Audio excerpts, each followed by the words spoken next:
Cal, the Guitar Hero, is back from a nationwide tour. So what was it like? Let's find out now on Equal Matters. Speaking of Cal, the Guitar Hero, who produced that music intro, the one you're listening to right now. When you look him up on Instagram and TikTok, you're going to get a sense of how truly talented Cal is. But Cal's not just talented. You can tell he's put the work in.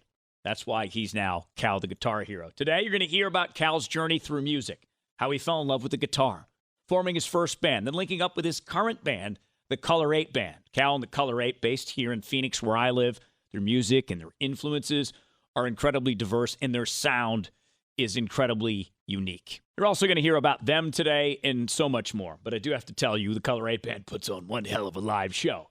See, what most people don't know about Phoenix is we have a whole bunch of talented artists, not just music artists, living in this city.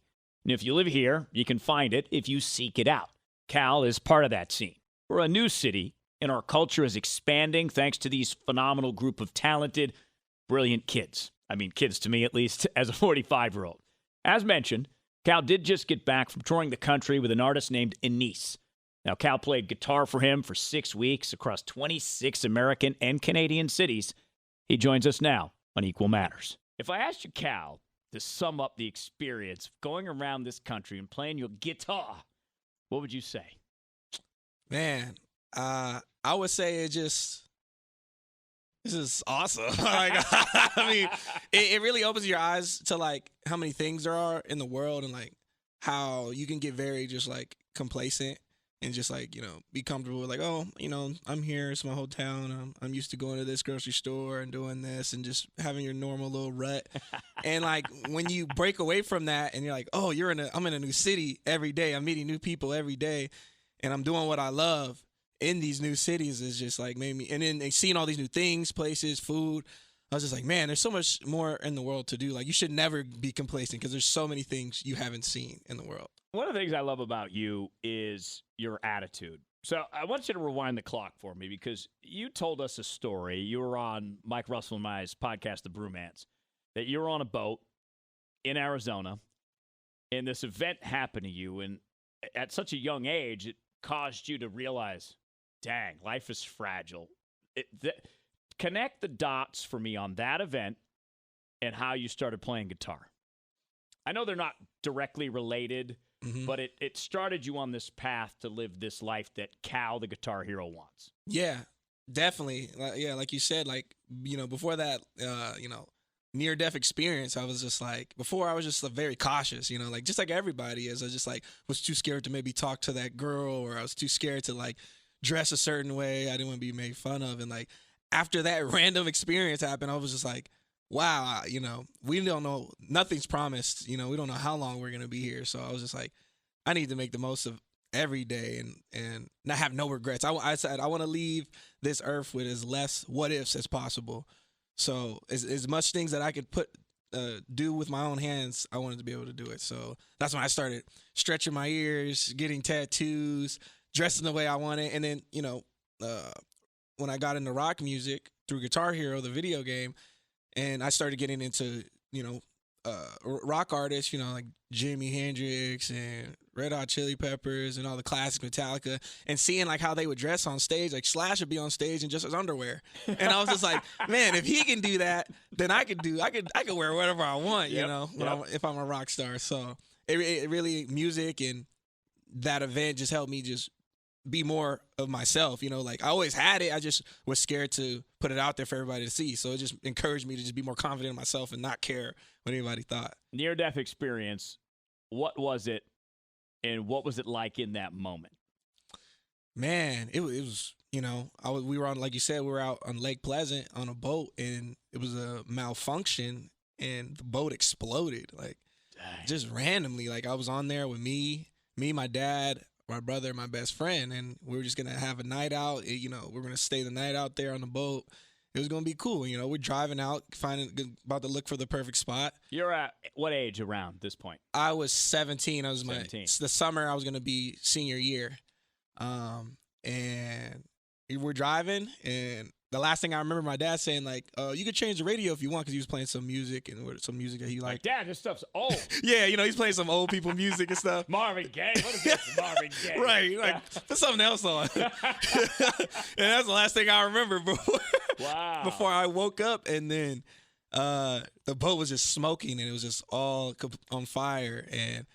And my best friend was sitting across from me, John, and what blew up, later we found out what blew up was the engine. It just combusted. And John was sitting right behind the engine. Wow. So he took the brunt of the blast. So when I woke up and I looked over, there was a John right there just passed out. And where his legs were, it was just fire. Couldn't even see his legs. It was just engulfed in flames. And I was just like, my ear, it was just like the movies. My ears are ringing. I don't really know what's going on right now. And then I finally realized, like, oh, crap. Like, the boat's messed up. I need to get off of it. And it blows up a second time. A second explosion kind of happens. And it knocks me and my dad off the boat. And I twist my ankle when I fall out. And then my friend's still on the boat. And my brother's still on the boat. My brother's completely fine. He was downstairs. He doesn't even know what's going on. He comes upstairs and he sees like debris hitting the water. That's how high it flew up into the air. It's just hitting the water. And then he sees everything else. He's like, oh crap. And he's about to jump off, and he sees my best friend passed out. He grabs him, jumps in the water, and then the rest, the people from the dock came, saw, and they came and picked us up on the boat. And then, even that event, I felt bad because I invited my friend to that, and he got the worst of it. He got second and third degree burns on his body. On 10% of his body, his arms, legs. He broke his ankle, all that stuff. And he missed like his first semester of school because he couldn't go outside because he got skin grafts and all this. And it kind of just made me be like, dang, like, I just felt like, blaming myself for it. I was like, it's my fault, blah, blah, blah. And I had to just realize, like, you can't control everything. You can't control everything in life. I didn't know that was going to happen. Of course. So, I think if anything, it made our friendship stronger, and I feel like it made me stronger as a person. So you still talk to John? Yeah, nice. Man. I still talk to him, man. Like I just went to his bachelor party. Hey. He went to Lake Havasu. Oh, he went back on the boat. Okay. Ironically, we went to Lake Havasu and got on a boat, and we actually brought that up. We were like, I think this is the last time you were on a boat. It blew up, and everybody was joking about that. They were like, I don't know if we want you guys on the boat with us. No, y'all can stay on land. We're gonna hang out. We'll go on the boat. You guys stay here. You're bad luck. But it worked out. You guys came back. Tell the tale. Yep, exactly. Yep. I was like, if anything, we're good luck. You won us because we survived. Like, because they thought nobody was going to survive that explosion because most people don't. Yeah, that's true. And I don't know that I've had, Cal, a near-death experience, but when I was 14, I was at this birthday party, my brother, who's younger, his friend, and they were messing around, and I think I don't know, they messed with me, and I put ice down the younger brother's back, and his older brother, who is like, I'm 14, so he's like 18 or 19, just comes at me from behind, like puts me in this chokehold. Dang. And I'm going to die right now. Dang. And it wasn't as close as your explosion. I'm not trying to equate the two, but you have that moment and you realize, dang, like how fragile life is to be able to compel you to kind of like do what you want, live what you feel. Mm-hmm. So you take, you're 17 years old, back me up to when you're playing Guitar Hero, and you're like, I'm going to try this guitar thing.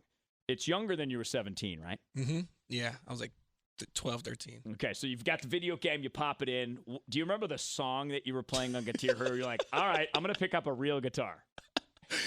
I think it had to have been because it was the first song I learned on the guitar was one of the songs on Guitar Hero, obviously. And it was, I think it would have to have been, because when you first play Guitar Hero and you boot it up, it puts you on the easy songs, it puts you on Slow Ride. It's a nice little slow. That was the first one I played, I think, on Guitar Hero. It's the first one on there. It's nice and slow, nice and easy. Get your hang of it. And by the time you get to the end of the game, you're doing metal songs like Metallica, Iron Maiden, and Slayer. Dude, that one, Rain in Blood, is so hard to play on Guitar Hero. I was like, I can't do this. It's harder to me. It's harder than the real guitar. Because me coming back and playing it, I was like, that ain't even this hard on the real guitar. Because your hands are like, oh my God, which button do I press? I can't press my hands don't move this fast. Exactly. But I think the song that I was like, oh yeah, I need to play guitar. I think it was Number of the Beast by Iron Maiden. Wow. And that was the first song I learned fully on the guitar. And then it was just, this is what I like. So when you picked up a guitar and you start playing Iron Maiden, what's going through your head? Because there's a learning process with a guitar. I picked up a guitar a couple times. I've tried to like mess with notes. I'm like, I just don't get it. Mm-hmm. Like for me, the patterns, the music, it's too much work for me. But you stuck with it. Was there like a feeling, a calling? Was it like, this just feels good? Yeah, I think for me, when I started, my dad got me the guitar because he was like, he saw how into the video game it was.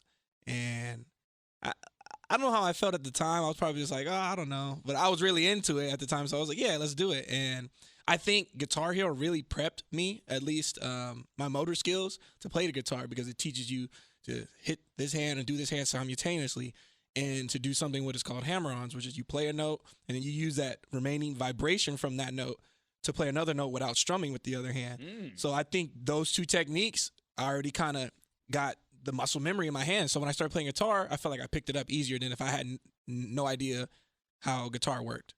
So I think the Guitar Hero really helped that. When I started learning, obviously there's like a learning curve and it's like, oh, this is hard. Like, I don't know how to get it to sound right.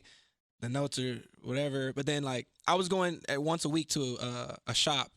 It's like a mom and pop shop that sells guitars and they also did lessons there. And I went there once a week, teach me a technique. And he's like, all right, next week you're going to learn a new one that builds off of this one. So you got to get this one down.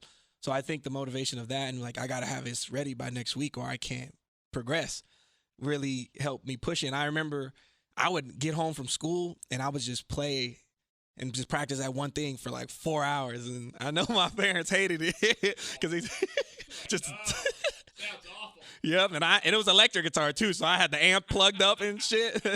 It's all loud, so it's even worse than if it was like acoustic. I saw an interview, Cal, with John Mayer once, and he said that. He said, I used to come home from school every day and play for 4 hours. Mm-hmm. And he's like underground, like a really good guitarist. You might think of Your Body's a Wonderland, but like when he plays guitar, you're like, dang, dude can shred. Mm-hmm. But 4 hours, you have to love it at that point. Yeah. Because if you're going to spend 4 hours after school doing something, at what point did you go, all right, I'm going to pursue guitar as an actual, like a career? Man, I don't even know if that was even the idea in my head at the time, but at that shop, at a certain point, his students, he puts them all together. And things blowing around in the studio here. Damn fan. Yeah. The owner of the shop, he would get all the students together and make a student band. And he would have a little concert in front of the shop every year, and it would just bring, new customers to the shop and show how good his teachings are. And with that, he was like, you're gonna be in the band, you're gonna be in one of the student bands, and he gets everybody together because okay, you're gonna play drums, you're gonna play because they taught everything, guitar, bass, drums, all that stuff there, and he forms a little band, and then at this point, it's probably I've been playing maybe about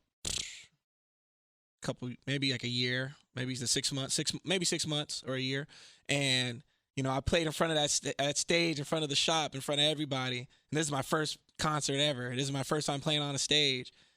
And it was dope. That feeling of like everybody cheering us on and like me playing the songs and like preparing for it and stuff. And like afterwards, usually that's it. The student band disperses and they just do it for that one concert at the show. But we were like, hey, do you guys want to just stay a band? And everybody was like, yeah. And I felt like at that moment, that's when I was like, you know what? I could see myself doing this. And we started playing shows in venues, places that we weren't even old enough to be in. Like I was like 14-year-old in this club, like in this bar. And they're like, all right, so as your set's up, you gotta leave. Sorry, son. You gotta get right out of here. A lot of times they kind of freak. They enjoy the show so much. Like we'd have these grown adults enjoying our concert. And I think that was a real cool feeling. I think that's what really solidified, like, I want to do this forever. So you kept it up. So you're 14, you're playing these shows, you go on the boat, you get blown up. Mm-hmm. You're like, nope, I'm playing guitar. So you continue on this guitar. When did you form your current band, the Color 8 Band? I formed the Color 8 after college. So I finished high school and I was in that band. I told you, said band, that student band, up until high school finished. When high school finished, everybody just wasn't serious anymore. Like they were selling their gear. They're just like, they're just kind of doing it for fun at that point. And like, I wanted to do more with it. So when it disbanded, I was like, all right, I'm going to just go to college. And I studied music business, which is like you learn about audio engineering and you learn about accounting and contracts and copyrights. And I took a couple like jazz theory classes just because I never really did too much with theory, and I got to learn more like theory. And after that, I had techniques from multiple genres because the band I was in high school was like a metal band, so I had techniques from that. I took the jazz class and I learned jazz theory techniques. I played like indie and any other genre, and I got all these styles. And I was like, man, I got out of college. I'm like, what do I do with all this stuff I know now? And I was like, I'm gonna start my own band. I was like, at first I was like, I could join a band, but I was like, I want to use all these techniques I use, and if I join a band, they're gonna already be solidified in what their sound is. Like I was saying earlier when we were talking, people just solidify themselves like, I'm a rock band. That's it. I am a jazz band. I'm a reggae band. That's it. And I didn't want to just be so boxed in, so I was like, I'm gonna start my own band, and we're just gonna be music. Yeah. And I hit up everybody that I knew at the time, like people I met through open mics. My drummer I met at the school in the jazz course. I just had everybody, hey, come to my house and let's just jam. And the first day we met up, we made like 3 songs that night. The first time we ever met. And I was like, whoa, I never had this type of connection before. I was like, we need to keep this going. Let's go play a show. What can we do? What can we do now? And we were like, we looked it up and like, oh, we can play First Friday. Like you can just set up anywhere on the street at First Friday. So the next month we went and played at that. And we had a bunch of people show up and give us a bunch of tips, like $50, $20 tips. Wow. The first time we ever played, and it was like, I guess at that time, that was like around into 2015. There weren't really bands out there First Friday. It was a lot of vendors selling things and stuff, but there weren't bands out there. So I think it was such a big reaction because we were just such live music, and we had a different sound because we were going from jazz to metal to hip hop and all that stuff, and then from there, everything piggybacked off of each other. So First Fridays in Phoenix is the first Friday of every month. Mm-hmm. It's like a get-together, like you said, Cal. Mm-hmm. It's like people get together, they sell their art, there's food, and now there's bands. So do you feel like you guys as a Color 8 band paved the way? Because I think, there was a bunch of pauses during COVID where we didn't have First Fridays here in Phoenix, but they've since picked up. And the last time I went, there was multiple sounds coming from it. Mm-hmm. So do you look back and be like, yeah, man, we're the pioneers? Yeah, like what really makes me realize is like we'll play a show or something and it'll be an opening band and they'll be like, oh, you guys are the Color 8. We're so glad we get to open for you. I remember watching you when I was in high school play at First Friday and stuff. I'm just like, dang, we're really part of people's memories like that. Like, yeah. Like, oh yeah, you were like my first concert and stuff because like we're just playing out in the street. So it's like, it wasn't like people were coming to see a concert. They were just walking by and they heard the music and checked it out. So people got exposed to us just by pure coincidence and hearing us. So yeah, when I went out there recently, I'm like, man, there's a lot of bands out here, like a lot of metal bands and stuff. And a lot of people said like, yeah, we started our band because we saw you guys and stuff. So wow. I think we definitely did pave the way. And I think that's really cool that we were able to inspire people. Like, isn't that the whole point of art and music, to like inspire your fellow human to do something else? So do something that can inspire another human, and just like keep that going. And that's how we invent new things and make new stuff and live life. I find music to be a lot of different things. A lot of it, I think, Cal, is a healing, right? So if you're going through something, you put on your favorite album and you work through whatever you got to work through. So that's my connection to music. Like there's been certain periods in my life where I'm like, okay, when I was young and I was angsty, Tupac was my go-to, right? Because he had that fire. As I get older, I'm more into that kind of smoother R&B sounds because that's kind of matching my vibe at the moment. So I bring this up because I want to ask you, like, what does music mean to you? Cal, the Guitar Hero, and I'll give you this. You are incredibly talented, incredibly good. You put the work in. Thank you. You put on a hell of a live show as well. So you get to do it from a different standpoint. I'm a listener. You're a player. You're a creator. What does music mean to you? Well, when creating music, I feel good doing it. And that feeling I get playing it, I want people to, like, if you've never played an instrument, and some people will never play an instrument because it's just not their thing. Like you said, there's people that want to listen, and there's people that want to play it. And I like that feeling I get from playing it. I want people to feel that feeling from just by listening to it. And if I can do that, then I feel like I can make people as happy as I am when I'm playing, and just make the world a little bit better, make people a little bit happier, and just make that space for people to feel vulnerable or whatever. Because a lot of times when we start playing our more heavy music, people are like, man, thank you for doing this, because like when I get in that mosh pit, like sometimes I'm frustrated and I get in that mosh pit and I get all my frustration out. Like, you know, people are having a bad day or they just don't like their current living situation and they get in that mosh pit and get it out.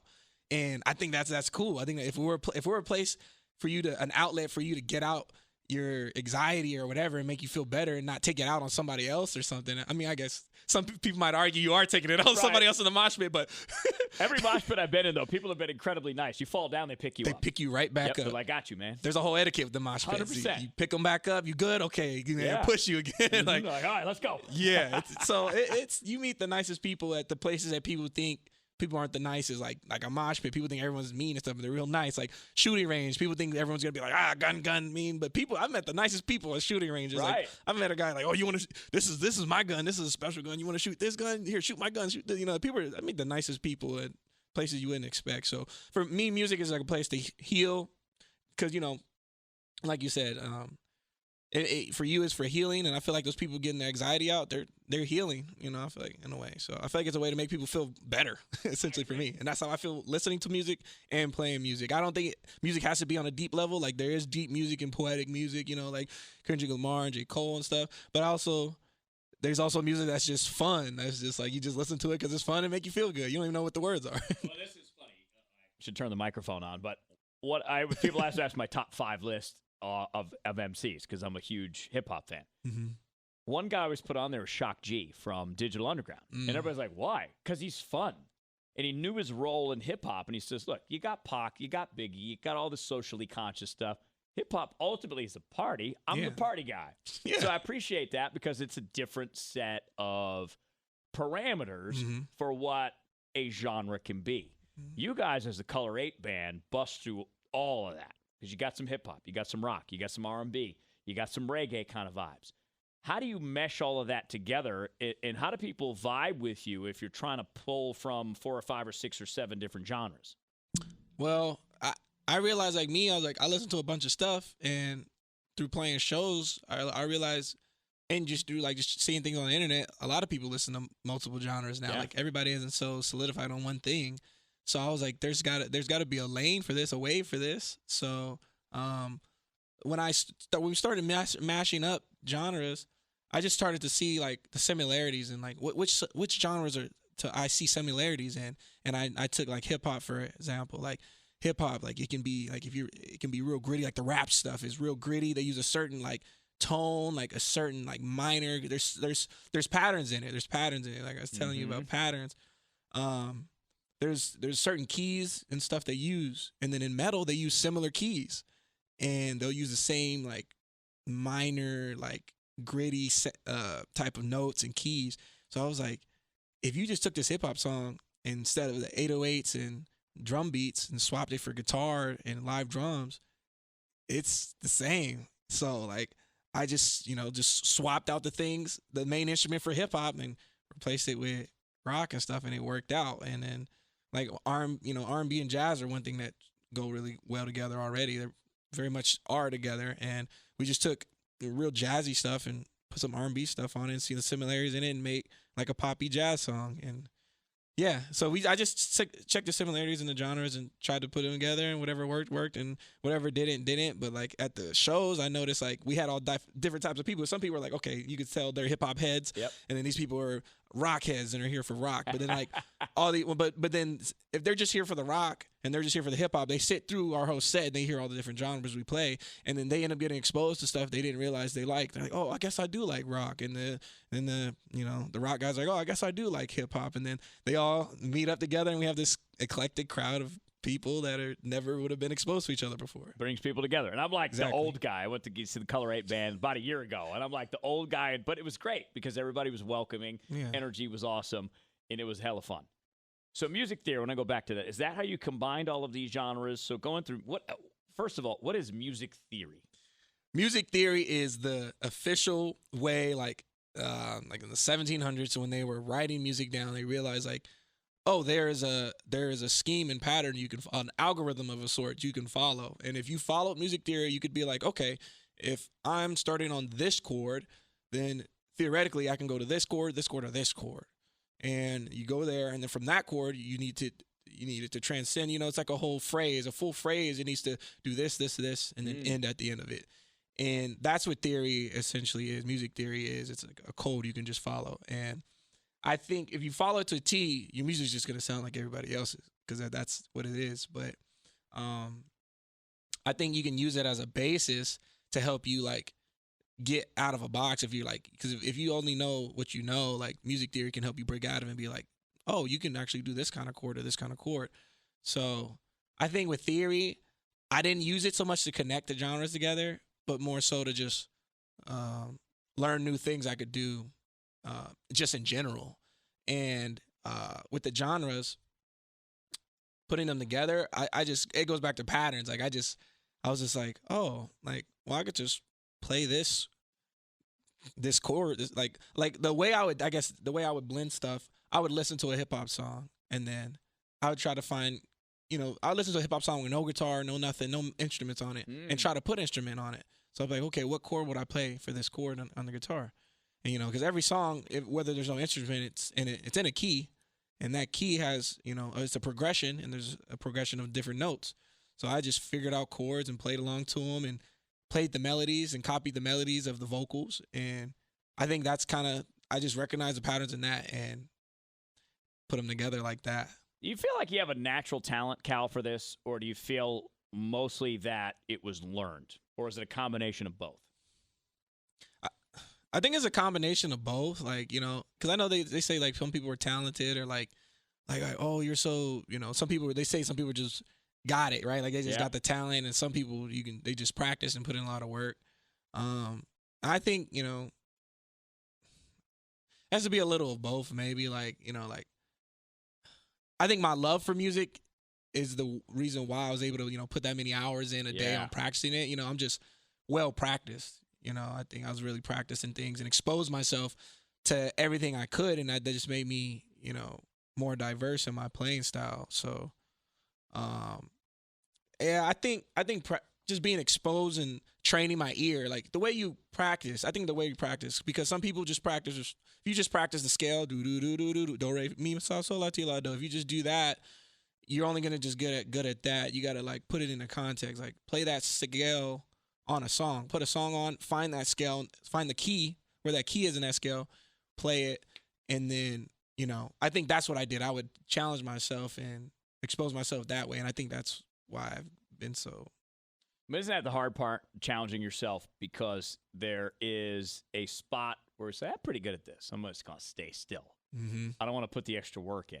What drives you to keep putting the work in now, many years removed from being blown up on a boat, many years removed from playing Guitar Hero?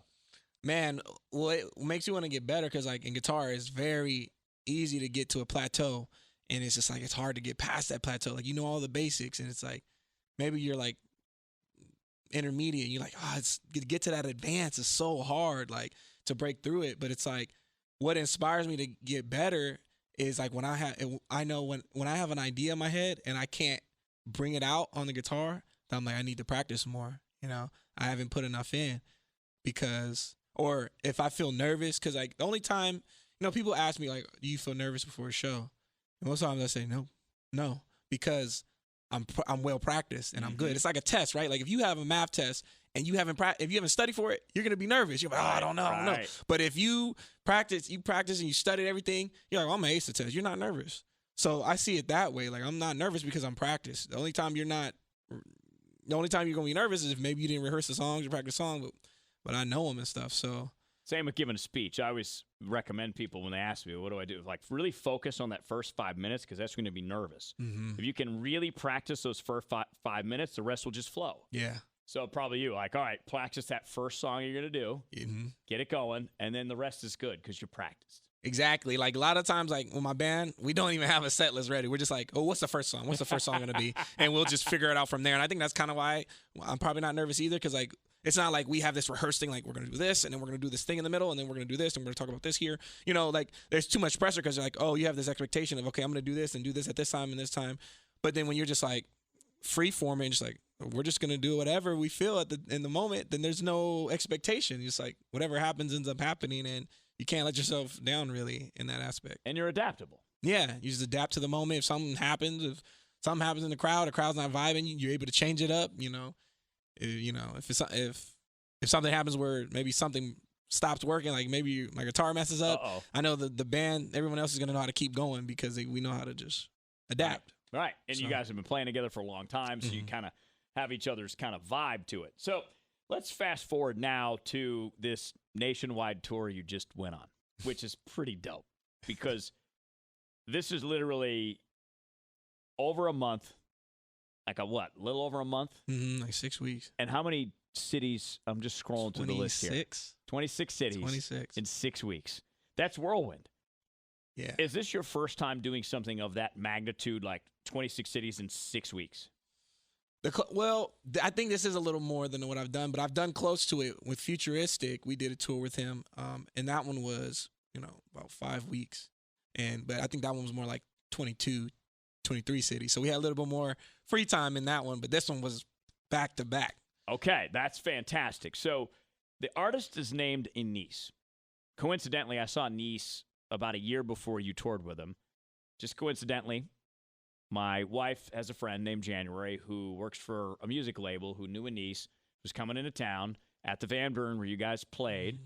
And I saw him and I was like, man, he's pretty good. I didn't know anything about him, but it was a fun show.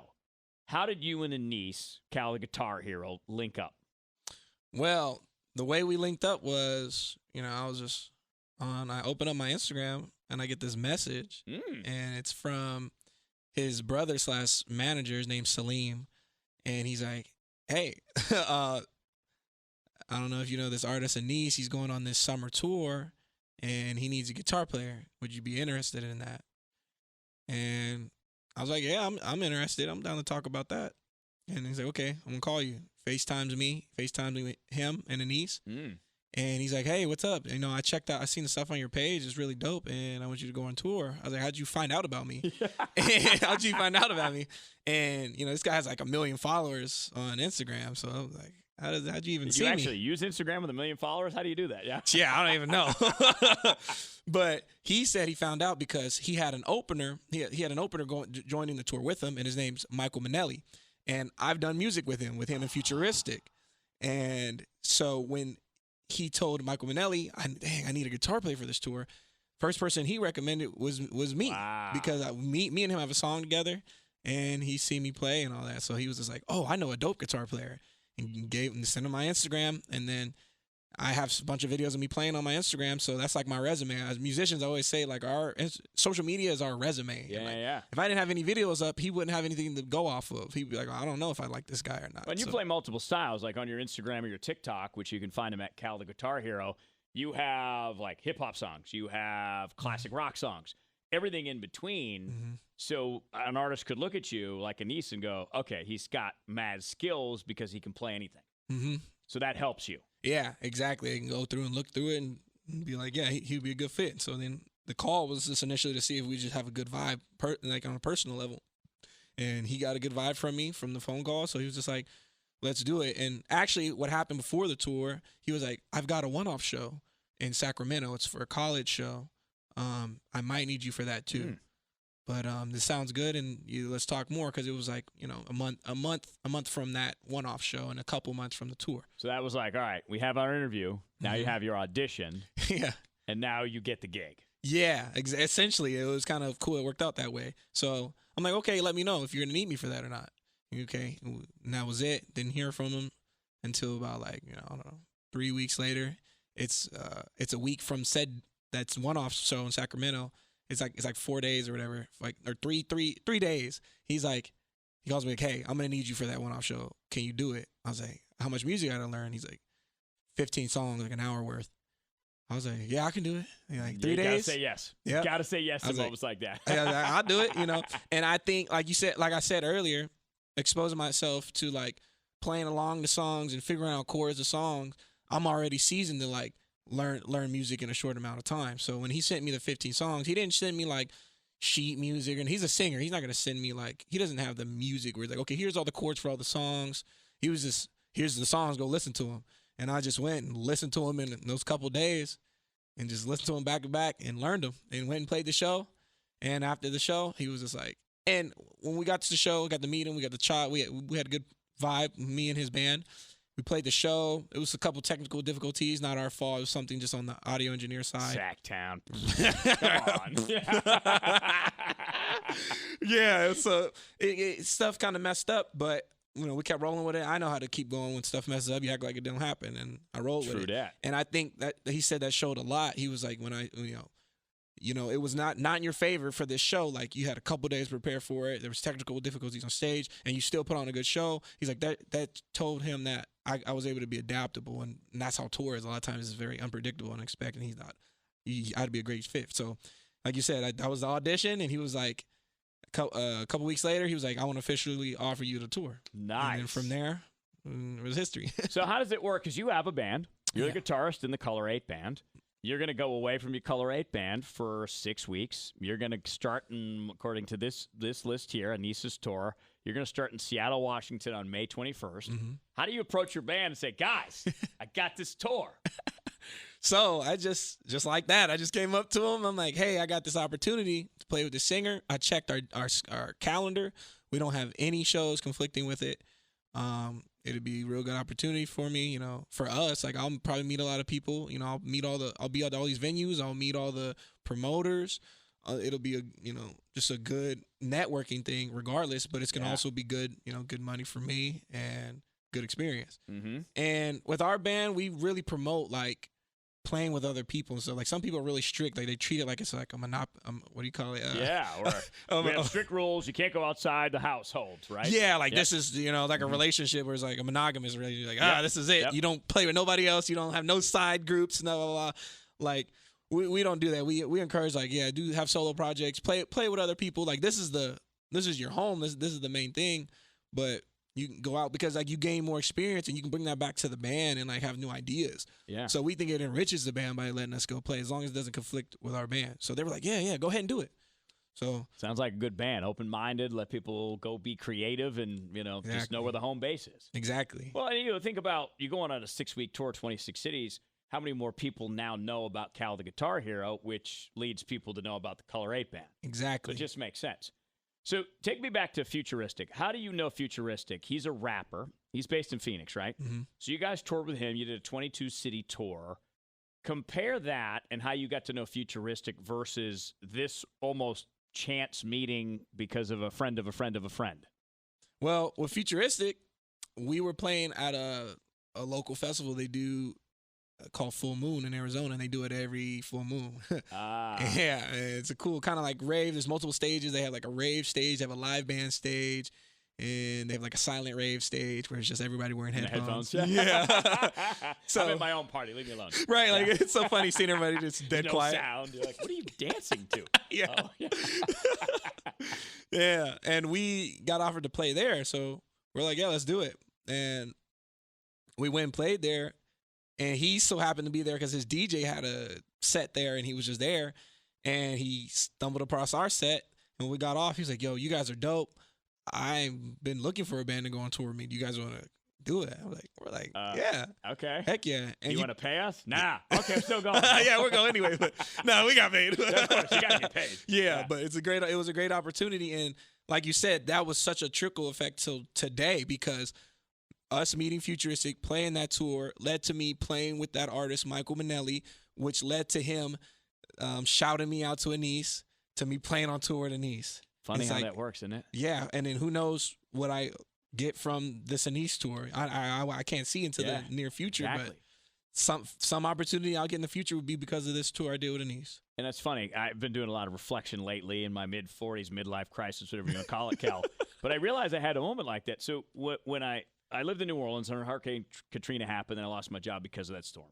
So it was like devastating to me, and I ended up in Atlanta because my wife, her company transferred there, and I did this fill-in at the station there, and this guy heard it named Greg Mosheri, and nothing happened. I didn't get that gig, so I ended up going to Farmington, New Mexico. But lo and behold, that guy Greg, who heard me, recommended me to a guy here in Phoenix.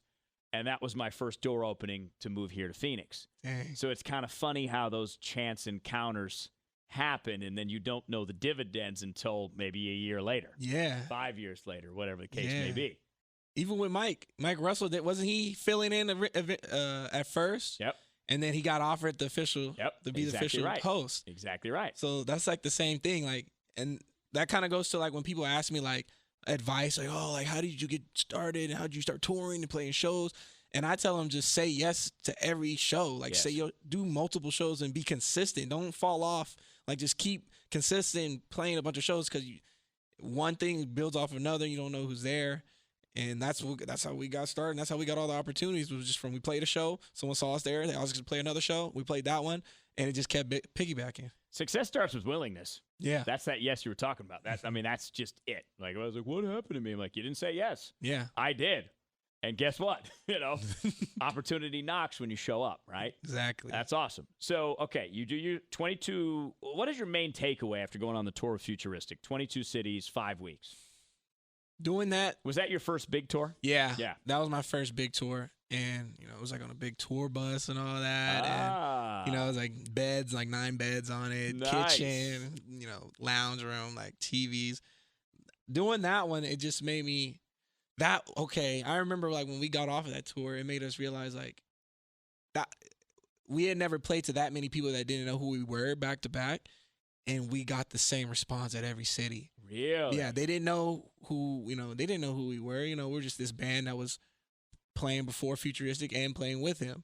And, we come up here, they don't know who we are. They don't know blah, blah, blah. And we go up there and play, and to see everybody's faces change and get converted into a fan, it was just like, it kind of reassured us like what we were doing was special. And it was like making people, feel good because people were, at the end of our set, people had a smile on their face. Yeah.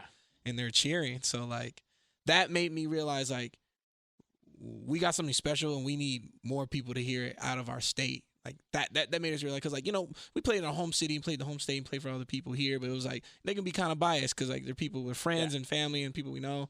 But when we played to complete strangers and they gave us that same love, I was like, we need more people to hear us. Yeah, well, and that's, again, it's like a sequential lining up of, I almost think it's like a calling, right? Yeah. So you do these things and you get these experiences and you go, yeah, this is what I'm supposed to do. Yeah. I'm supposed to entertain crowds. I'm supposed to make them feel good. I'm supposed to let them get in the mosh pit, get whatever aggression out that they need to in the safest way. Yeah. So that's got to be incredibly rewarding.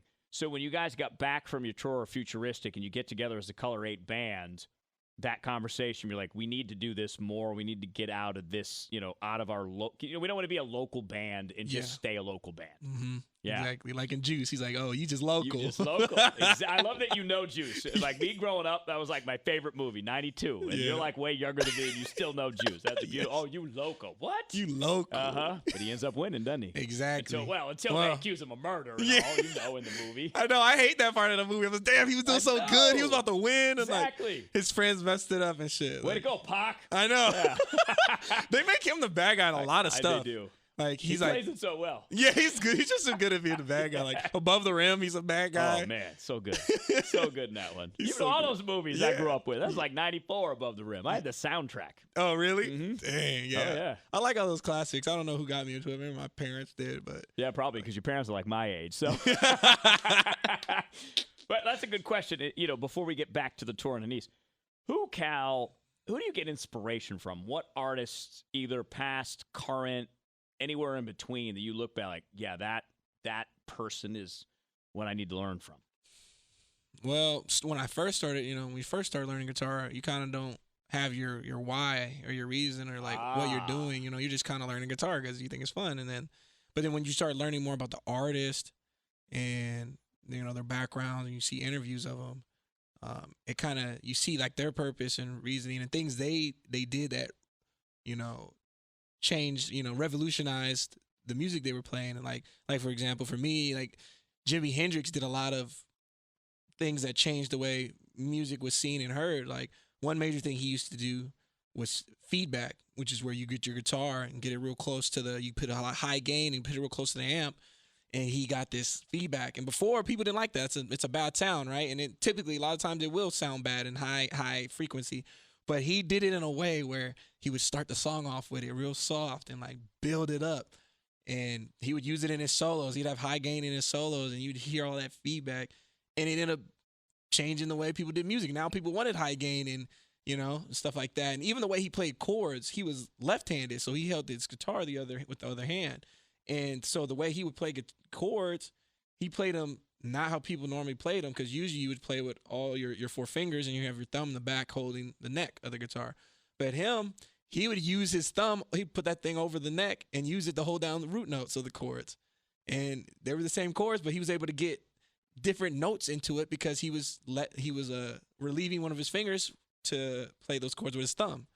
So like Jimi Hendrix, that's inspired me. I was like, man, what can I do to revolutionize my sound? And like when you hear Jimi Hendrix playing, you know, like that's Jimi Hendrix, you know. Yes. I want it to be like that. I was like, I want people to hear me and be like, that's Cal. That's Cal.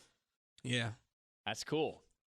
So that's a perfect way to jump off. So, I mean, you're going to, when you want to get inspired, you go to the best, right? Mm-hmm. You go to the revolutionaries. Yeah. And you go to Hendrix. It's okay. So now you're taking your Hendrix. You get this call from Anise. You get this tryout show in Sacktown. You get the green light. Cal the Guitar Hero is going on tour 6 weeks with Anise. First show's in Seattle, Washington. So what was that like, getting that call? Because Futuristic, your whole band went with you, right? Yeah. Color 8 band went with you. So now you're here, representative of the Color 8 band, in Anise's band in Seattle, Washington. Is it just like, all right, here we go. We're touring around the country. This is going to be epic and exhausting. Yeah, like the first show is like a lot of times people are like, are you excited for something? When I have something upcoming, they're like, are you excited? And me, I'm just kind of like, I'm like, until that first day. Until that first day, and I'm like, oh, this is real. Because, like, you know, things can get cut off. Like, things can get canceled. Like, stuff can happen. So, like, I never really, I don't know. It's like, I don't know if I do it as a defense to not hype to get let down or something. Or if I just, my body, this is how my brain works. It's just, like, doesn't get excited until it's there and it's feasible. When it's real. Yeah, when it's real. So, like, I'm just, you know, the first day I'm like, dang, I'm about to play this show. And I was actually, like I told you, I'm never nervous. I was actually nervous for that show. Yeah, because all these songs were different. This was as he dropped a new album, so these were all new music that I didn't play with him at that Sacramento show. Oh. So I had to learn a whole hour's worth of new music. And, you know, I had, you know, listened to it and learned as best I can. Granted, the show was constantly changing because he had his producer, who was the music director for the tour. You know, he kept giving them new notes like, hey, the tour should start like this. It should start with this song and go into this. And so as he kept sending me updated versions of the show, I had to, you know, keep, you know, changing and adapting. So a couple of days before the tour, I'm still getting new changes. And sometimes, you know, I need to be like, actually, I don't want that song in there. Take that out and do this. So, like, it was like constant, you know, changes coming up to the tour. So I was nervous because I didn't feel like 100% practiced because I was just learning all these changes last minute. And we played that first show, and it went off pretty good. You know, like, you know, it's rough because it's our first time really playing together. Yeah. You know, since that one-off show, so like, you know, we're just kind of getting the flow of everything. Next show we play, which was the next night in Portland, Oregon. So you go May 21st, Seattle, May 22nd, Portland. Yep, the very next thing, play that show, and that one was a little even more better. Like, okay. And we figure out what worked, what didn't work. He's like, let's take this one out. The crowd didn't really react to that one. Or let's do this section. And then what was the next show we did after that? That was 2 days later in San Fran, the Regency Ballroom. 2 days later. I think San Fran was the turnaround because now we're starting to get a rhythm, a flow. We know, like, okay, we're going to unload, sound check. You get the flow for it. You know what you're going to do. I know how I'm going to set up. You know how the songs go. You know, like, how you're going to engage the crowd every time. That one was like a turnaround. That's when he was like, okay, I'm feeling good about this now. I'm feeling good about this. And even me, I'm like, okay, I've got it now. As a new guy. It's in my muscle memory. Yeah, me as a new guy, it's in my muscle memory. And even Anise was feeling good now. He's like, yeah, no, this is starting to feel good. I'm liking this now. So at that point, it was just like, all right, let's do it now. Now it's just grind, wake up, get to the venue, rinse and repeat. Mm-hmm. So let's talk about that because I've never toured with a band, not around the nation. It seems awesome, but when I look at the dates and I see May 21st, Seattle, May 22nd, Portland, May 24th, Seattle, May 26th, Los Angeles, the 27th, San Diego, Phoenix, the 29th, I'm like, man, that doesn't really give you an opportunity to chill, hang out, go see San Francisco, go hang out in Portland. No. So you mentioned grind. because I think we think of it as rock star life. Oh, my God, it's parties. It's great. There's girls everywhere or guys, whatever your preference is or whatever, right? Yeah. But no, it's like, nope, the show's over. We have to go to Portland now. Nope, the show's over. We have to go to San Francisco now. Yes. It's a lot. It's like a typical day is like you wake up, and if you got a show that day, all right, let's get in the van, get ready, get in the van, get your outfit that you're going to wear because you're not, you're bringing all your stuff with you. Granted, you got to think like we got our suitcases, everything you own damn near in a suitcase. Because you're gone for 6 weeks. Yeah, so you got a bunch of clothes and all your toiletries and any other personal items that you need.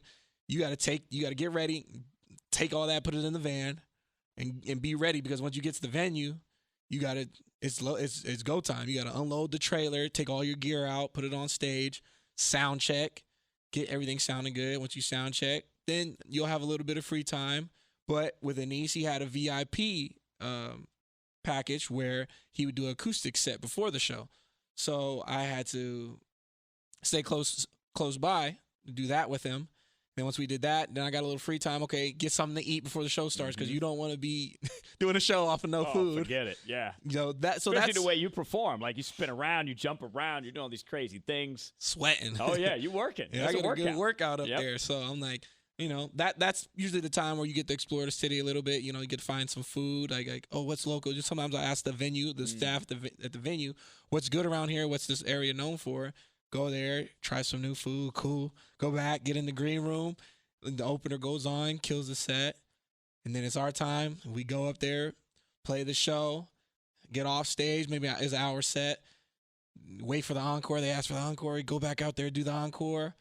And then you sign autograph stuff. Anis would sign stuff too. He'd do it by his merch booth. So, he could sell more merch. No doubt. It's a good tactic. And then the rest of the band, we would just be by the stage and just sign stuff.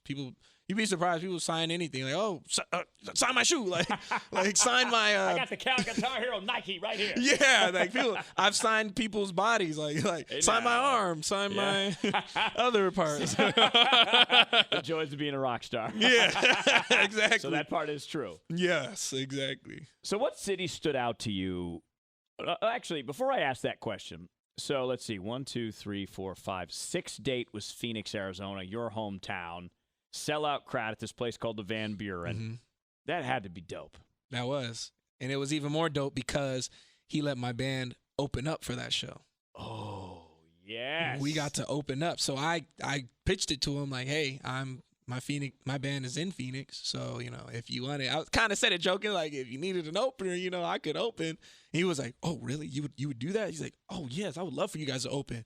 And I was surprised just because he heard my band and we were very different vibe, and he was like, "No, I love to." He's kind of chill, like real, like positivity. Yeah, and you guys are straight energy, just straight. Yeah, it's just heavy. So when he said, "Yeah," I was like, "Okay." I hit up my band. I was like, "Hey, we're playing a show, Van Buren. Show up. Let's get this." And they were excited, and the show shows up.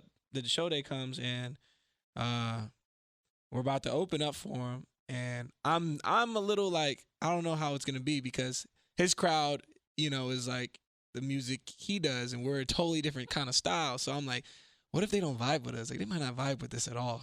But I was like, who cares? We're going to put on a good show regardless. We go out there, and we just our kind of rule of thumb is the first song should sound like not the rest of the people on the show.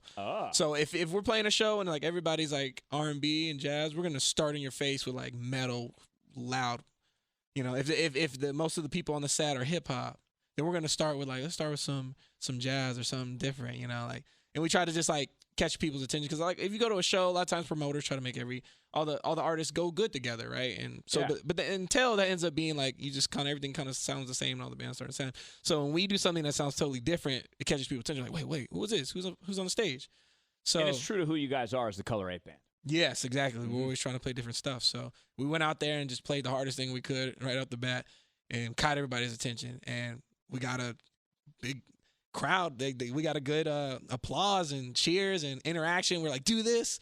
And they did it. Like, I have a cool video. I have to show you a cool video where, like, we have a song where, like, say, whoa. And, like, whoa. And everyone does it. And we had everybody clap. And it was crazy. So, like, that just kind of made me feel like how I felt on the tour with Futuristic when I was like, we we need to be seen by more people. We need to get out there more, because the fact that we played for this crowd that didn't know, we weren't on the tour, we weren't on the flyer, we weren't on nothing. This was like a last minute change. He fit us in there, which is dope in and of itself. Yeah, exactly. Like, you know, shout out to him for even giving us that opportunity to be a part of the, you know, not mess up the integrity of what his show is.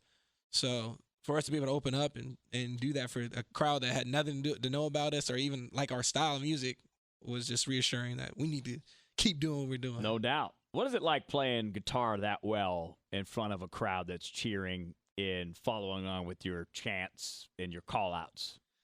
It's dope because, like, I mean, to me, it's just like so muscle memory, you know, like probably like you being a host, be able to just talk and just ask questions and stay on topic. And like, I feel like it's probably easy to you, but to me, like, I'm thinking of it right now. I'm like, hey, how are you doing this? How are you like going off of every topic and like keeping it all in a scheme and making it make sense? And it's just not everywhere. I feel like, but to you, you're probably like, oh, it's just practice, right? How I talk. Yeah. You've been come down to practice. So I'm just going up there and just playing. It's just cool. It's like what I would have do in my room anyways, but just with a crowd. Front of people. Yeah, in front of people. So it's a cool feeling seeing people's faces and seeing just the reaction to people playing. And like, there's actually a cool photo where I got up to the crowd and just played for him, and the photographer caught this moment of this fan just kind of looking up at me like mesmerized, and it was just like, that was like cool. I didn't notice it in the moment. Like, people were like really like looking at me, my guitar playing like that. So can you see anybody in the crowd? Because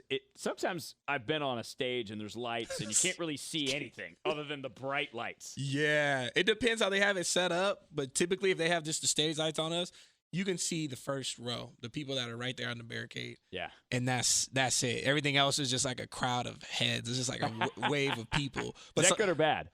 I think it's good because like, I think for some people it can be good because it's like you're not worried about people reacting, you're just playing. But for us, like, where our stuff is very engaged, crowd engagement filled, and you know, we need to see how they're reacting to it. So we'll tell them like, can you put some of the lights on the crowd? And they have lights that go on the crowd. Yeah, I've seen artists do that for sure. We'll have them turn them lights on so we can see everybody's face, see how they're vibing, see how they're interacting, see if they're singing along and stuff like that. So that's cool. Anise would do that too. He'd be like, can we just keep the lights on for the whole show? I want to see the crowd. I want to see everybody. So he seems like that kind of guy, right? Mm-hmm. So he kind of comes on stage and he's got all this positive energy. Is he like that not on stage too? Most of the time. Look, we all have our moments. Yeah. But he's a perfectionist too, it sounds like. Oh, so yeah. He wants to make sure that his show. So I could see like, no, this is what we're doing. This is not good enough. We need to raise the level.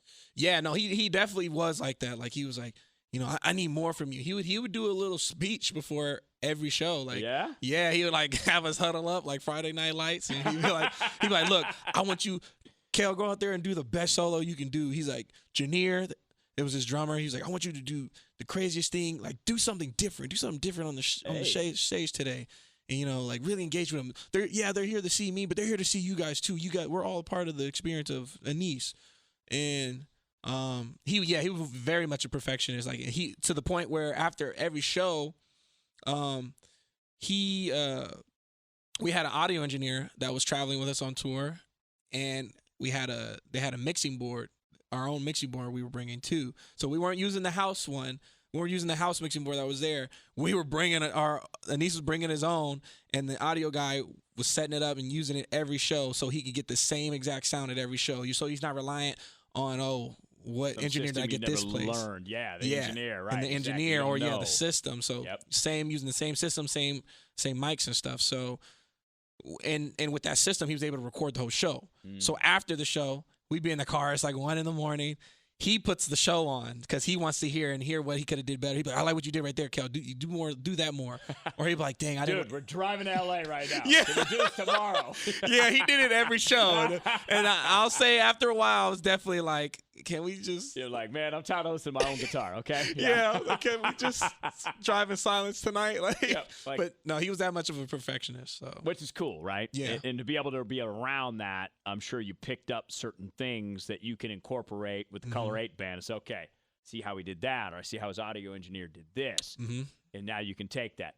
So on this tour, 26 cities, 6 weeks, what are the places that stood out to you, Cal? Like, what were places you've never been, you were like, all right, this is dope. Or maybe even a venue that you've always wanted to play in and you had a chance to play in it? I'll say one that stood out to me was in Ohio, Columbus, Ohio.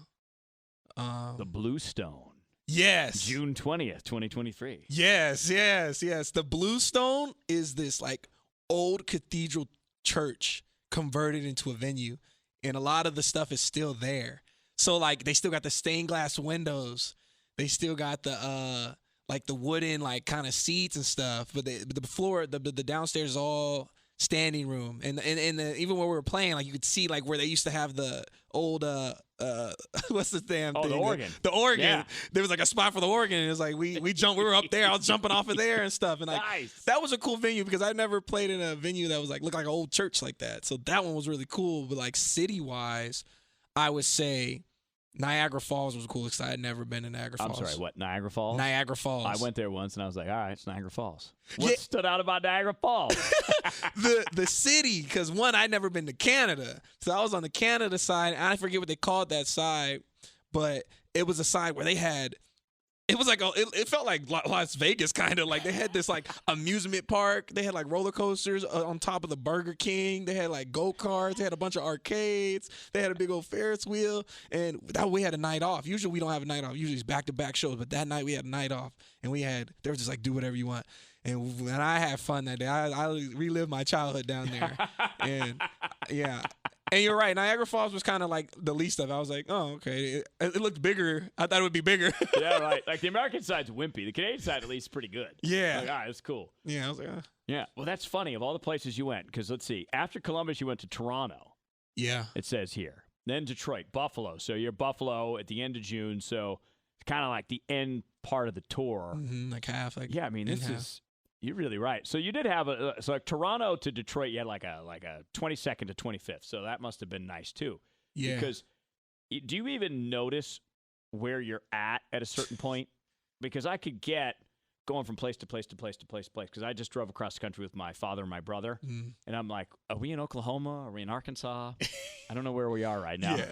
Yeah, after a while, like some venues are set up exactly the same. So sometimes I'd feel like, I'm like, wait, where are we at? What city are we in? Like, what day is it? I don't even lose track of the days. I'd be like, man, you guys are here on a Monday night. Like, because, tour, you just got to do it every day. So Right. it's like, we're there on weekdays Yeah, who and shows stuff. up to tour on Monday nights? A lot of people. Yeah, I know. A lot I've of been to people. many shows on Monday nights. Yeah, but dedicated fans, they'll show up on the weekday. Mhm. And, yeah, like, going from back from Canada, because like we came in through like the New York side, I think. Yeah, we went in from the New York side, and when we left Canada, we came out the Detroit side, and boy, did they stop us! Like getting into Canada was easy. They're like, "Oh, why are you coming? How much money you got on you? Blah blah blah." Okay, us coming back, they asked the same questions. What were you doing in Canada? Why are you coming to America? Like, oh, we're just doing a show. We're coming back. Blah blah blah. They're like, how much money you got on you? Tell them. Like, Why do you need to know that? right. They ask a lot of stuff, and they're like, all right, pull over. We're gonna inspect you. Leave your What? phones. Don't grab your phone. Leave your phones here. Like, we couldn't do nothing. They're like, go wait inside, and we're gonna check. No, leave that. Like, we couldn't even take our backpack. Like, leave Is everything this in the van. Canadian authorities or the American? This is the American Yeah, 'cause authorities. You're coming back. You're coming back into like, America. Oh, as a band. Yeah. Uh-huh. They were Probably like- smoke some weed at some point. I'm Yeah. not saying you do necessarily, but I'm sure someone in the band smokes some. Like, we got him. Right. There's They're weed on this bus. We're gonna get it. yeah, I think that's what they were thinking or something. So they stopped us and they inspect the whole van, and like we looked it up, and it's like the border patrol has the right to search your phone with no warrant, nothing. Oh yeah, I heard. They can about do that. whatever. My So libertarian ass hates that. yeah, Like, no. that's crazy. I was like, what? And it's just like, Don't look at my DMs. yeah, no, just open that, yeah. So we go in this waiting room, and I'm pissed at this point because like before we were gonna cross the border, I was like, I should ask him, like we should ask him to stop because I gotta pee real bad. And I had been holding it already for about 30 minutes. I was like, when we get into America, I'll wait till we get to America, I'll piss. And we get stopped. I'm like, fuck, I should have pissed before we hit the border. And I'm like, excuse me, sir, can I use the bathroom? No, go over there. I was like, I just gotta go to the bathroom. You can't go to the bathroom until you're interviewed. I'm like, what do you think? I'm gonna throw something in the toilet? Yeah, exactly. Oh, he's hiding something. Yeah, No, I I was just like- really have to go. Yeah, I was like, I gotta go Get on pee. this bus. He's like, no, sit over there and don't talk. I was like, Okay. so I'm sitting over there about to piss myself. I was like, man, that was the worst. I was like, ugh. Come on, America, it's my home country. I got a passport. Let me in. Yeah, it was kind of ridiculous. I mean, I get it. I guess it's good. The security's all strict, but it was just weird that we didn't have our phones because like Anis had people he was meeting on the American side, and So you it's couldn't like tell me he was late. can't even tell him we're getting stopped. Like we could be there for hours. Like they could because we had a whole trailer full of gear and stuff. Like, it would take them for a minute to go through all that. Then finally they interview us, and I'm like, all right, and I'm like, can I go pee? And he's like, the guy's still like, he's like, are you done with these guys? I'm like, yeah. And he's like, okay, you can go. Now you can go. I'm like, it's been an hour, bro. Yeah, like, geez Louise, and they have a lock on it too, so like they have to like buzz you in to the bathroom and stuff. So Come on, man. it was strict, but yeah, eventually got in America, and that was Finish the tour. Yeah, that was an experience. And that's what it sounds like this whole thing was, right? So, I mean, you're in Detroit, you're in Buffalo, you're in Toronto, you're in Columbus, Indianapolis, you're in Millvale, Pennsylvania, which I assume is outside of Philly, Yeah. Chicago, Atlanta. So you're in all these places.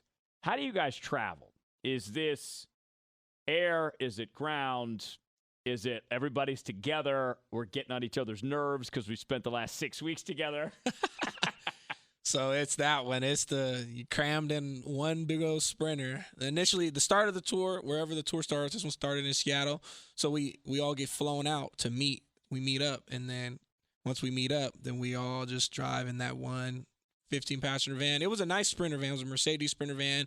Had like charging ports all through the side of it so everybody could charge their phones, and it had a big TV, bigger than the TV in my house, in there. So I brought he had brought an old Nintendo 64. Hey. So we were playing games on the TV in there. So it was cool. It was comfortable. Like obviously we're sitting in a seat the whole time. So, yeah. But we had space. We had space between each other. So when you were a kid and you dreamed about going on a tour as a guitarist, and now having done it a couple of times around the country, how do those dreams compare what you thought it was like to the actual touring of going through 6 weeks, traveling every day? Man, I mean, the show aspect of it, 100%. Like, I was watching a video because I have a GoPro and I clip it on my guitar, so you get this cool POV of, like, my guitar and the crowd and me playing. And I was watching one of the clips, and it reminds me of, like, how Guitar Hero ends when you beat a level, and it's like, you play the show, and after the show, the crowd's cheering, and then it just fades to black. And that's how it was. Like I'm playing, it's like the last song, it's the encore song, playing, everyone's cheering, and I'm high-fiving everybody, and then I walk out to the backstage, and it goes dark. And I was like, man, that looked just like a level from Guitar Hero. And I just thought that was cool. That I was like, damn, if my like kid self saw this, like the one that just only play Guitar Hero, saw this video, I wonder what I would think. I would be like, dang, I really did it. I'm a Guitar Hero. Literally. Yeah. And that aspect of it is exactly how I pictured it. But everything else, like sound checking and loading up and long drives and things changing last minute and vans breaking down, which it did break down. Where did you guys break down? We broke down in Pennsylvania. Uh-oh, Millville, Pennsylvania. Here we are. Yeah, that was a whole thing. So that it broke down. It was acting up, and it broke down. Like we were in this tunnel. We were gonna drive. Quick story with Anis. This tour is called the Summer Camp Tour, and this whole album was called Summer Camp, and the whole thing was about him going to summer camp and him changing his whole life going to that summer camp. And that summer camp is there in Pennsylvania, and it's out of the city. And we played that show, and we were gonna. He is very well friended with the people that run the camp, and they were gonna let us stay on the campgrounds before the students were there, because the students weren't there yet, or the campers weren't there yet. So they were gonna let us stay in the volunteer like cabins and stuff, which are just like apartments pretty much. And that was a plan. So we had finished playing the show, and we were about to drive up to the camp. It's like probably midnight at this point, and the van breaks down. Ooh. It breaks right outside of a tunnel. We just get out of the tunnel, and we pull off to the side, and it's like, yeah, it's done. It's cooked. Like it's the engine or something is fried, and like too much driving across the country. Yeah, summer tours kill vans. Like a lot of vans, you got to be very, very wary of doing summer tours, because like this just consistently driving the van and being in the summer. Oh yeah, sure. Kills it.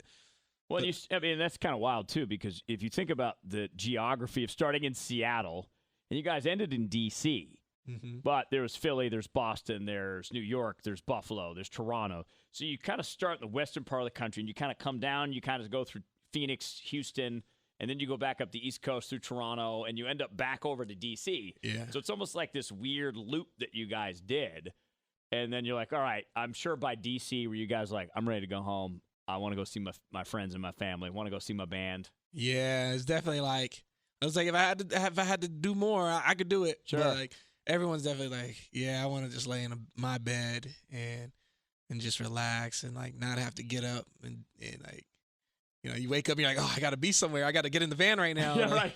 And it's like, no, you know, once you're home, you're like, oh, you don't have to do that. So tour life is rewarding because you get to play. You get to be the guitar hero on the stage, but it is a grind. And it seems like a grind because you're constantly moving. There's no real consistency to your days where you're staying.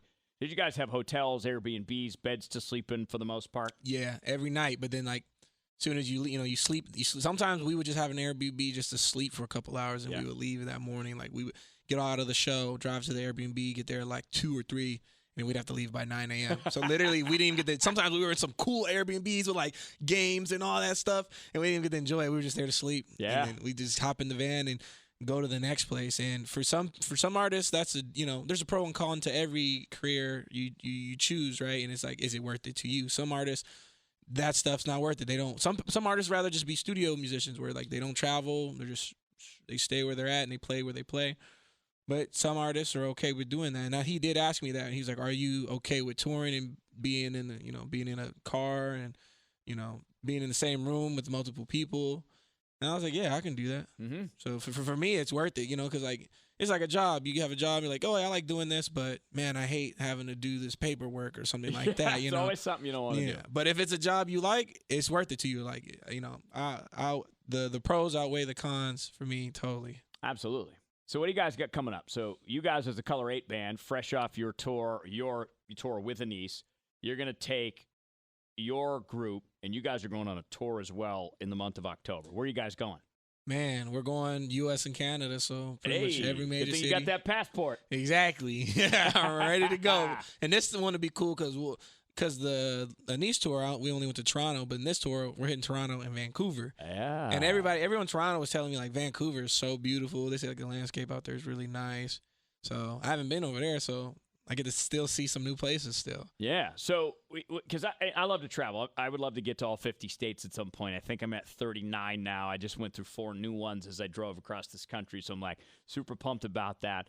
Some you only get to stay real quick. Some you get to do one thing in and do it. So of the things that you did on this tour with Anise, you mentioned the Columbus venue. Was there like a food, a city, anything that stood out to you that you were like, man, I'm glad I got to come here on a tour and I got paid to be here?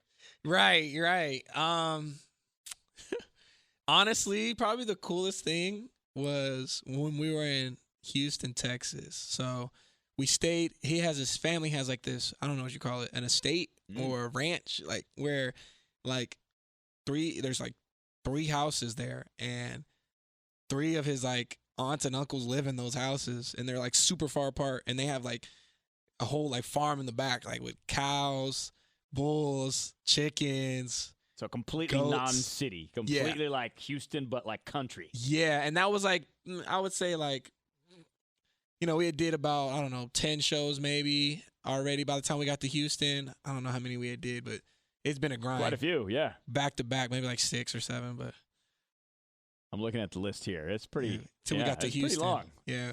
Let's see. Let's rewind here. Where's the start? I lost my start. Seattle, Portland. Yep. Let's see. San Fran. Yeah, so that's funny. I'm looking San at the Diego, 2022. Phoenix. So about like 6 or 7. Yeah. So that's what, 2 weeks worth of work essentially, right? Yeah. So when we got there, we had like a couple of days off there. Oh, nice. Mm-hmm. 7 cities was Denver. Dallas was 8. Austin was 9. Houston's like your 10th city. Yeah. Yep.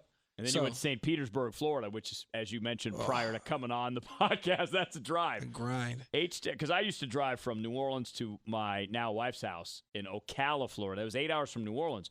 Houston's 5 hours from New Orleans. So you're 5 to New Orleans, and then you're about 90 minutes in Ocala to get to Tampa, probably 2 to St. Pete. So what's that? 5, 8, 13, 14, like, 15 hours. Yeah, with stops and shit, it was like 15, 16 hours. And shit. Fuck. Yep. But it is, right? It's like a trade-off. There's certain aspects that are phenomenal, certain aspects that are just part of the grind, part of the practice, part of what you have to do. What do you take from this tour when you guys go out as the Color 8 band? What did you learn on this tour that you're going to apply to your shows come October? Well, one thing for sure is the way he set up the tour, or the way he set up the stage plot. So with Anis's tour, they used in-ear monitoring, which is where you just have a clip. You just have this little battery pack. You clip it on. You plug your headphones in, and you hear everything you need to hear in your ears. Compared to traditional monitor systems, they're monitors on the floors of the stage, and it feeds back your sound to you. And with that, as a guitar player, usually I'd have my guitar and my guitar amp, and then you have those monitors in front of you, bring your sound back. Because on these big stages, just my guitar amp, I'm not going to be able to hear it if I go to the other side of the stage. So they have these monitors and all that stuff, so you can hear yourself wherever you are on the stage. But the fallback of that traditional way of doing things is you got to haul these big amps with you and all this stuff. So I'm going to, doing this tour with him, and like I didn't have to bring no amps, no nothing. There was no amps on stage, no monitor on stage. The stage is nice and clear, and there's less stuff you had to bring. All I had to bring was my guitar. So I'm going to implement that with my band. We're going to all have those in-ear systems so that we can have less stuff to have to bring, and it leaves more room for us to bring like merchandise and stuff. Yeah, that's what you need. You got to sell that merch. Exactly. So where can people, thecolor8music.com, right, is where I assume your tours. Yeah. I got. The Color 8, actually, it's thecolor8music.com. Yeah, thecolor8music.com. Yeah. So you start in Dallas, you go to Austin, you're going back to Houston, which again, right, you got back-to-back. You go Dallas, Austin, Houston, 3 nights in a row.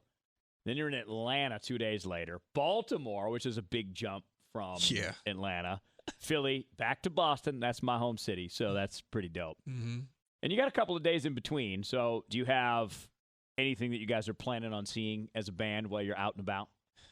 Not, you haven't gotten that far yet? We haven't gotten that far yet, but as the tour starts, usually that's when you start planning, like, okay, like, we're going to have this much time here. Like, let's go try to do this or see this. Like, and definitely me going on tour, and like you said, it's real quick, and, like, I don't get to, like, enjoy a lot of the places. I think, like, from doing the tour, it gave me ideas of places like, okay, I want to come back here just on vacation and actually explore the city more. Nice. So I think it's cool because I got like a bunch of little like free samples, I guess, of every city. That's true. And with Houston, look at it. Yeah, exactly. Oh, and I didn't even tell you what was special about Houston. So we stayed on that farm, and I guess that was it. It was just that it was a farm, but we also had like 3 days off there. Yeah. So going from back-to-back grind on the city to just being in this rural area, it was just so nice to like kind of relax and just kind of be there. And I got like a good little workout in. They had a swimming pool there. And nice. I got to pet all the animals and stuff. Yeah, it was exactly what you needed. Yeah, and we had home cooked food. That was nice because his family was cooking food for us and stuff. Nice. So that was so nice to just have that little break in there.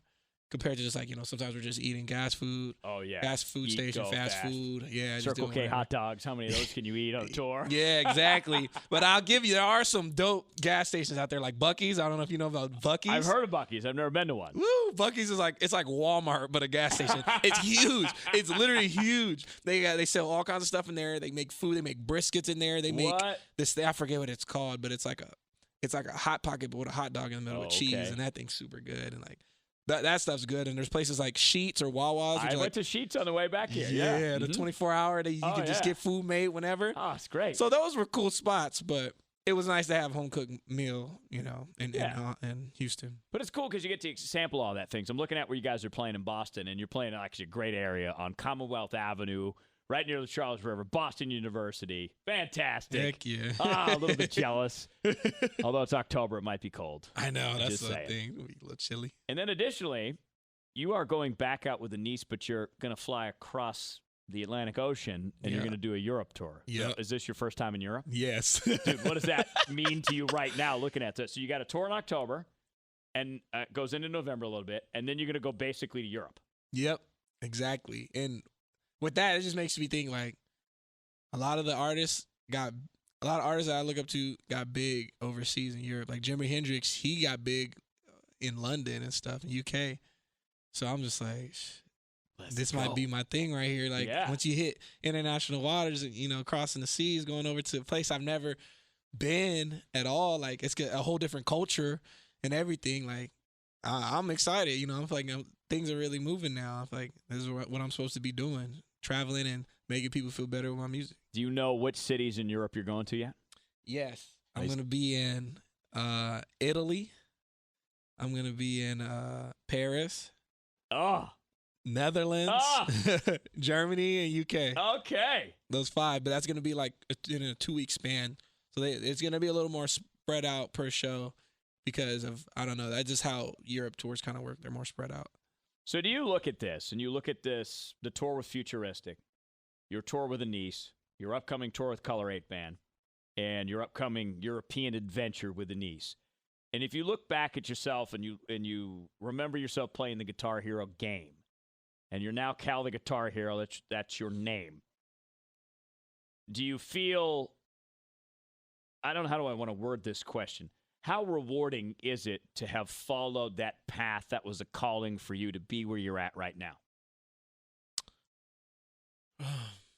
I think it's real rewarding because, like, if you go back to like how I got in, really who got me into guitar was my dad, because he's the one that bought me my first guitar, and he could have just saw me, you know, a kid just playing a video game and just like, oh, he's just playing a video game. But no, he saw it as like, oh, this could be a pathway onto something else, and he believed in me enough to give me a guitar. And even when I, you know, was playing, he helped me, you know, supported me when I was playing shows and when I got into high school, put me in guitar classes in high school, and like, you know, he believed in that. And the fact that all the people that believed in me, I guess, coming up and like, oh, like, I don't know, I guess I kind of proved all those people right. Like, I guess when people believe in you and they see potential in you, like, you want to prove them right? You don't want to let nobody down. Right. Like, I don't want to let myself down. Like, so it's like the fact that I'm able to, I don't know, not let anybody down and prove people right and show them that potential that they saw in me. Yeah, I'm not gonna take this for granted. I'm gonna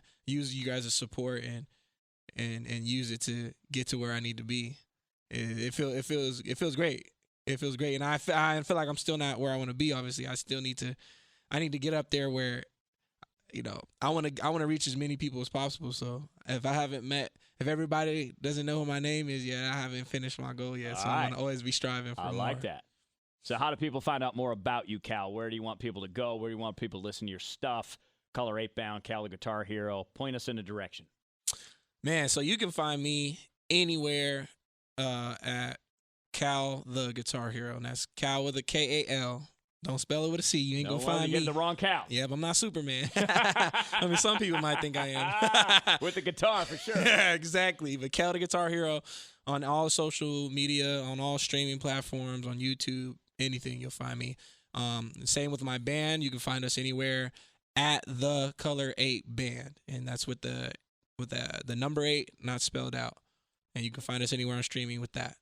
And check out their music because it will give you a wide variety of sounds. Exactly. Specifically, check out Savage Season. Yeah. Woo. Banger. Cal, thanks for being here, man. Let's do it again when you get back from Europe. I'm down. Do a little recap. You know it. See ya. As you can tell, Cal has a unique approach to life and is filled with this infectious energy. Follow him on social. Look for Cal the Guitar Hero, Instagram, TikTok. Just type it in. You'll find him.